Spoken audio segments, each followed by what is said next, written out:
Hello everyone, it is Joe here from OmniPoke, the channel that brings you guys everything Pokemon.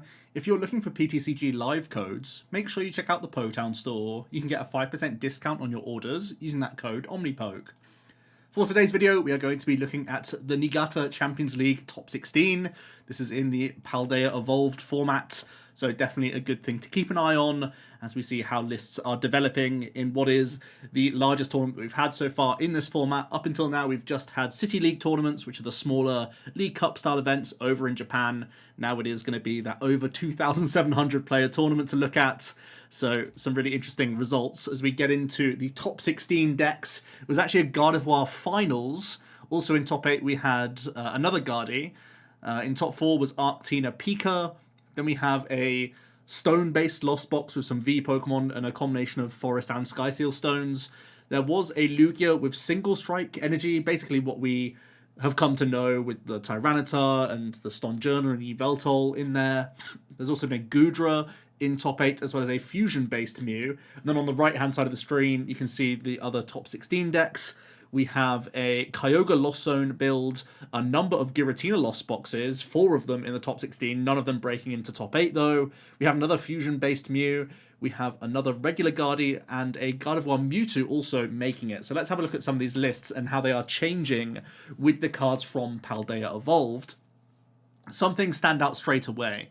We have basically the same shell in terms of Pokemon that we have come to know pre-Paldea Evolved, the big difference being that we now play a second copy of Shining Arcana as a much more common inclusion in these decks, subbing out most often one of the Zacian. And the reason why this is more and more common is we have the new Reversal Energy, which can be used quite well on your Shining Arcana Gardevoir to push that Brainwave into one-hit KO range. So a lot of the time you will see just one Zacian. Sometimes Sky Seal Stone is cut from the list altogether, like you're seeing in the winning list here, because Gardevoir can easily get a 3-prize knockout if you are behind on prize cards. You can embrace 6 energy and then turn attack to your Reversal Energy, and you're doing easily enough with your Brainwave to knock out pretty much everything in format. So Shining Arcana becomes much more of a priority in the deck, which I think is one of the big differences.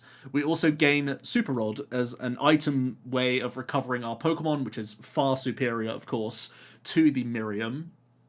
There are still some lists playing just one Rod and a few other things here and there. Possibly one Rod, one Miriam could still be a thing going forward, but that's where we come on to the new supporter in Iono. I'm pretty sure everyone already knows about Iono at this point as that great hand disruptor. We know that we are a stage 2 deck. We often are on the slower side of things. Giving up prizes in the opening turns to prioritize our own setup is pretty much exactly what Gardevoir is all about, so naturally adding in Iono is a fantastic inclusion. Yes, there are still a couple copies of Professor's Research in here. They still provide that big dig into the deck, and they provide additional discards energy for your Psychic energy. And of course we have Double Rod now, so you're way less limited in like when to use your research, because you wouldn't really mind too much now throwing away EXs or Arcana Guardians, knowing that you could just rod them back in. So I actually really like this list. It's a very, very simplistic, just draw good based build. So this is a really awesome one to just sort of take and try out yourselves. It looks like a really good starting point list for everyone going into the Paldea format. There's not too much to say here outside of it seems to be very streamlined, very well built, and obviously had that big result. The second place list is not too different, to be honest with you. There are a few differences in the Pokemon lineup. There is one Mirage Step Curlier. I feel like in the West we're just going to stick with Quad Refinement the entire time. But remember, in Japan it's best of 1, so having that Mirage Step as a bailout option if you've missed all your ball search in the opening stages to still play the game is one of the main reasons why Mirage Step is still kind of used quite often in their format. So I feel like it's something that is a best of 1 versus best of 3 style thing. If you draw badly in the opening with Guardi, you can just scoop them up and go to the next game, right? But not in Japan. So that's a big reason why I think we see Mirage Step still showing up quite frequently in these Gardevoir builds. The other Pokemon that's different here is the Drifloon being added in. You'll notice there is no Charm of Courage still, so it's just using this Drifloon as another basic attacker, essentially, that can get up to 180 with the damage that you throw onto the Drifloon. So Not great, I don't think, to be honest with you. And you'll notice that we'll look at a number of Gardevoir lists because there were so many in the top 16. Most of them aren't playing the Drifloon Courage package that we have seen. Although in one of the lower age divisions that I'll mention later, there is Drifloon Courage as a combination. Still doing well. Obviously, Drifloon is one of the ways you can reach that higher damage output, but I think it's actually outclassed by just having extra Shining Arcana and Reversal Energy. I feel like this combination is much stronger, much less space, and just, having more Arcana as just a generally good card compared to Drifloon, which is kind of a goofy card to have in your deck alongside these charms. So it makes sense to me that this is the one prizer that we want to be leaning into rather than more Drifloon. Outside of that, not too different in terms of the item lineup. It is adding in a Lost Vacuum, which is a tailable means of removing Stadium, which is kind of nice as a slightly more searchable means of using Path, and it has upside in niche situations with certain tools. This one's just playing the one rod, and it's playing Palpad as well as the sort of worker combination in here. Is playing the Sky Seal Stone. Like I said, it's in some, but not all of Guardies.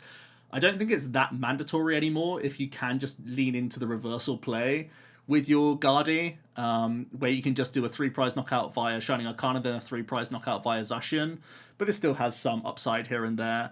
And this time we're seeing no research at all, just Iono and one Zinnia's Resolve. That's kind of the one bigger difference between the two lists here as well. In top 8, we once again see the Drifloon just as it is, essentially. This one is not playing the Worker, but for some reason it's still playing Palpad, which is a little bit strange to me. I feel like Palpad is definitely going to be helping out with that Worker combination. I feel like it's much less useful if you are just going for high counts of everything. But this instead of the Worker supporter is just having 3 individual Stadium cards. The Artisan is a way of getting non-rulebox Pokemon directly into play, so it helps you just, get more early game basics down, which is obviously very nice. This one's also playing a ton of Ball Search, which you really like to see. Another simplistic 60, really, just with the high power supporters going on in the deck list. But only 10 Psych Energy, which is a little on the low side, I think. And then we have a top 16 build. This one's incorporating the Gallade, which is another interesting card, especially because of Reversal Energy once again. I know it's a 1 count in the deck, but it's such a big card for Gardevoir because it pushes the Arcana into 1-hit KOs, but also allows Gallade to be a 1-energy attacker that then moves the Reversal Energy onto like one of your Curliers or one of your Arcana Guardies on the bench as well, to really separate that and make it a huge threat on the following turn, which is a really interesting concept to have here, where the Swirling Slice is just a really good option. And you can see that this is definitely a build that really leans heavily into that Gallade, because it plays so many wacky supporters and that Palpad option. It's only playing 1 Artisan, but it is playing Worker Palpad. It's playing Emergency Jelly as well, which is something that's really died down since Todd's big result with it. So yeah, it's just really a scattergun approach with these supporters. We'd seen this a lot previously, and I feel like Iono is going to really stamp a lot of this out, but it seems like the likes of Thought and the likes of Agatha can still get some surprise wins here and there. By changing up your board state and bringing back certain attackers possibly, or using the Agatha again as another means of your Gardevoir reaching KOs even without Reversal Energy, so possibly an interesting option there. Also in top 16 there was a Mewtwo based build, and this one I really have trouble figuring out what's what here. We have a Fighting Gallade as well as the Buddy Catch Gallade. We have a Luxray in here as well, and Quad Reversal Energy. Now, I know that Scramble was a monster card back in the EX era, but it seems like most Guardies are just limiting themselves to 1 or 2 Reversal Energy at most. So seeing 4 is really, really surprising here. I think, again, the Buddy Catch Gallade becomes like a big card where you can Swirling Slice energies back onto these Guardies on the bench, which is huge. Obviously, you can insta-play this Luxray, which has really good type coverage into Lugia, and somewhat into like Chien-Pao if they're using Palkia, so that could be a decent attacking option. Gallade giving you that fighting type coverage for Miraidon players, and obviously Arc players is interesting, so definitely a wacky take, but there are, again, some really strange counts of the list where we're seeing the triple Super Rod, the double Manaphy, just one of your EX. Obviously have Peonia to try and like fish this stuff out, so you are allowed to play 1 counts of things, but it just looks so wonky to play 1 EX, then 4 single prize line toppers, essentially, which is so bizarre. I think you're really leaning heavily into the Reversal Energy, obviously. as you can see by the high counts here. Also seeing Path Iono as a combination is also super interesting. So there's just a lot going on in this list that doesn't look right on the surface, just based on the counts, but I'm sure there's just a way of playing this build that's quite different to how you conventionally think about Guardi, that makes it just play quite differently. So it's something that I can't completely write off. It just doesn't look logically correct, because it's probably going to play very differently to the other Gardevoirs that we looked at so far. Also in top 4, there was an Arctina Pika. Now, Arctina did really well in the West this week, but it's also doing very well in the Champions League. And it's basically just been this ever-present threat in their city leagues. Giratina has that higher damage output, and we've seen Bibarel Squovit be a very powerful combo over the last few days. And ultimately, this is still sticking very true to the supports count that we already know. This deck's only playing one Iono, but still going heavy on the Judge side of things, just for more proactive hand disruption, essentially, is the idea here. It's playing Catching Aromas over Trekking Shoes, I guess, which is one of the only differences here. And it's also playing 4 copies of Arc V-Star, which is also pretty interesting. Heavy on the Path still, also kind of heavy on Chevron's Care with 2 copies. We've seen a number of lists playing 0 copies, so yeah, pretty interesting overall. I still like playing Peak as a little insert into this deck. I know we've just seen a straight Arctina do very well, but I do see the merits of Pikachu also going ahead in the format. The other top 4 deck was a stone build of Lost Zone box, where we have some pretty interesting stuff going on here. So we do have 1 Forest Seal Stone, but we're not fully leaning into it. We're only playing 1 Vacuum and 1 Forest Seal Stone. So it's not, too crazy on that front. But we do have the Dragonite and the Raikou in here to be, payoff cards for that Mirage Gate in terms of 2 prizes. We then have some 1 prize threats in Snorlax and now Luxray. So Luxray also has a 1 lightning attack cost, which also works with your Raikou V and your Dragonite, and it essentially acts as a type-specific Snorlax, where, again, you can use this to deal with Lugia V-Star very well, and also helps out against, again, that Palkia V-Star if it's showing up in Chien Pao decks. So that's definitely a pretty big threat, and I'm really starting to like this Luxray. I started playing with new format decks last weekend, and Luxray was very good. I was trying it in Lugia, of course, where you can just pull the reversal energy out when you need it, but it still seems like a really nice card in concept, and yeah, the Luxray definitely seems like a cool option. Of course, in this case, we have to use Mirage Gate to make it work, but it seems to have big upside compared to Snorlax if you can get the combination going all in hand. This is playing 1 copy of Jet Energy, as well as 1 Artisan Town, so it just gives the deck an extra pivot option, which isn't energy, which is something, again, that you can't really sleep on. I feel like it's just adding to your counts to get more selectings going, which is never a bad thing. This is playing a couple Raihan, which I always like to see when you are playing Sealstone builds, because it helps piece together these combos, makes the Raikou V just more powerful as well.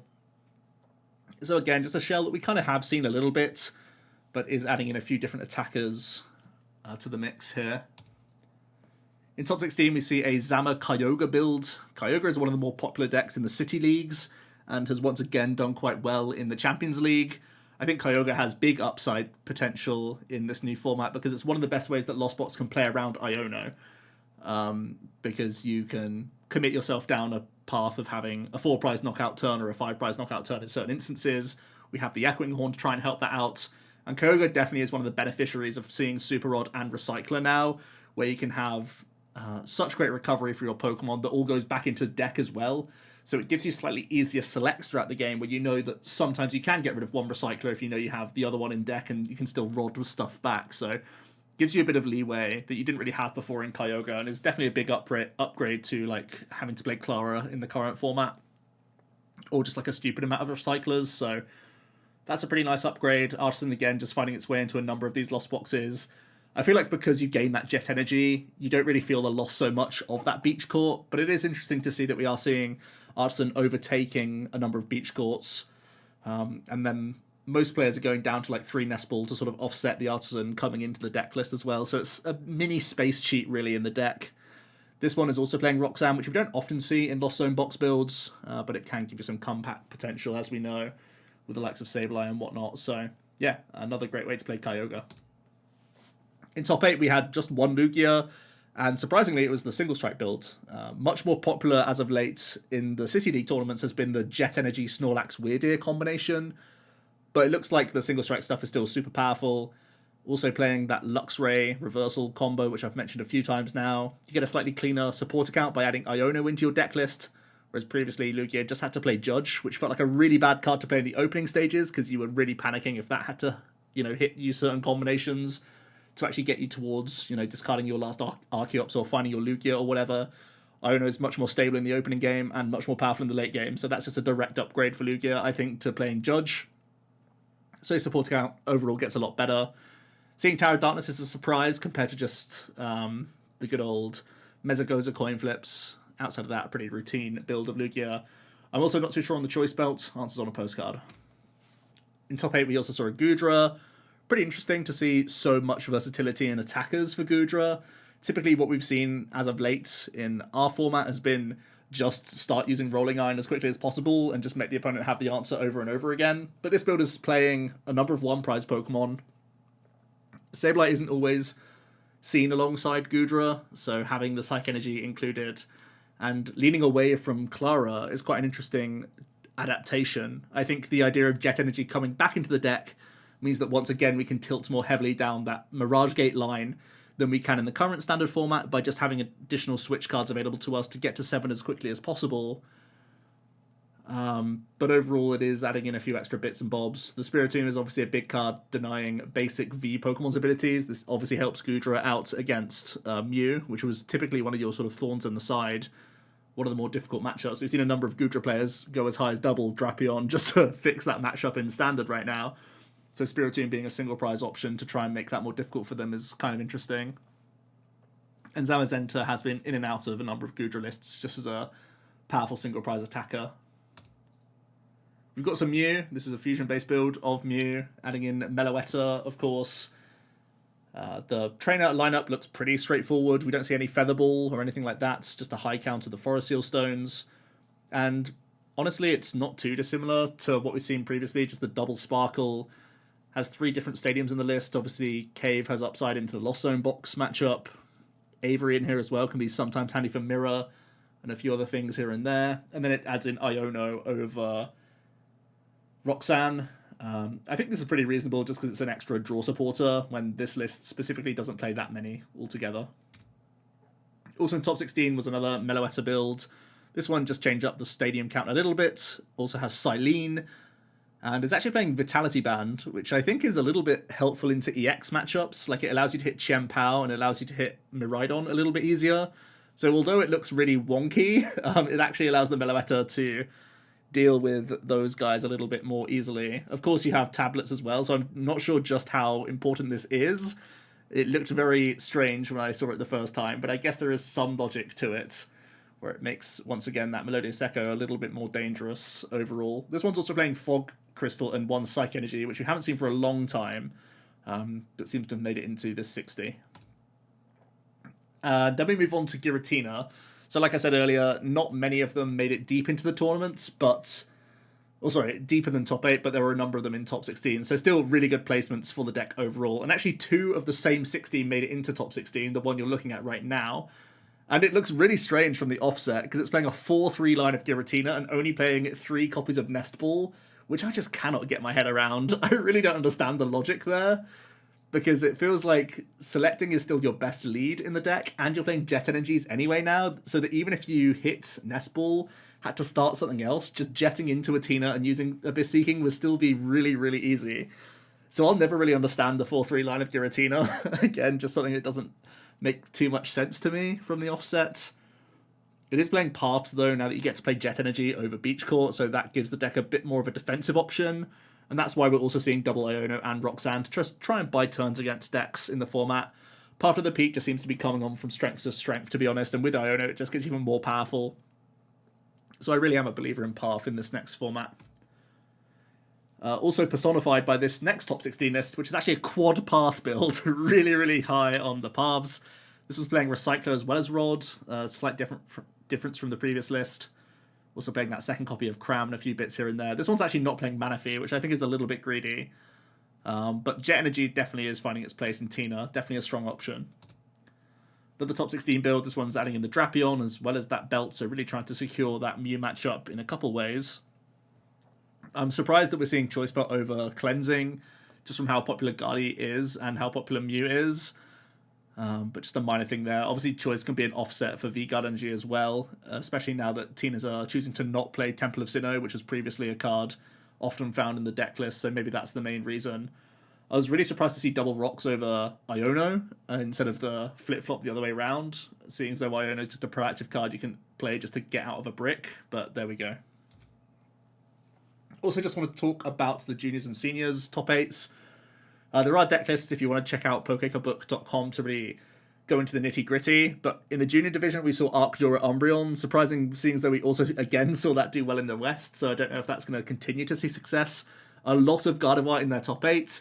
There was also a Charizard Lost Box, another Arc Pika deck, this time with Tapu Koko, and a Miraidon Aleki rounding out their top 8. And in seniors, it was that Drifloon base build of Gardevoir, so double Drifloon, double Charm of Courage, to give yourself a really powerful, basic single prize attacking Pokemon, but it is a little bit combo reliant. There was also a couple more Lugias doing pretty well, another Goodra, and a few Lost Boxes in there, as well as a Fusion Mew, and there was a Jetlax Lugia. So I think the big stories to take away from this Champions League that no Chien Pao Baxcalibur made top 8 or top 16 for Masters in any of the age divisions. That's a really, really bad showing, I think, for Chien Pao Baxcalibur, which is the new sort of archetype on the block and was doing really well in the City Leagues. I think it was like the 3rd or 4th best deck, but really hasn't made it far enough into these tournaments. Perhaps it's just not as powerful as we first thought. Perhaps the Gardevoir lists going more single prize focused is something that the Chien Pao lists have to adapt to. I'd like to hear your thoughts down below because I still feel like this has a lot of power behind it. But Chien Pao and Tinglu, of course, neither of them doing too well in this tournament. So I'd like to hear your thoughts down below. Thanks so much for watching, and I'll see you in another video tomorrow. Cheers.